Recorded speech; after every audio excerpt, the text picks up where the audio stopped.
Ako na naman bibigay. Hindi po ako masabi na. May offer po kami ni Ate Eva. Special offer po. Tulong. Tulong po ito, tulong. Para po ito para po ito sa CI ng mga bata this coming December.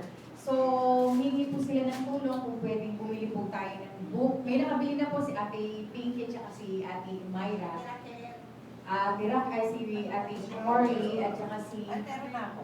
Ay, meron na po. Kinuha ko sa Midwin Bible Study. Kung sino po gusto bumili, para po itulong natin sa CI, 180 lang po.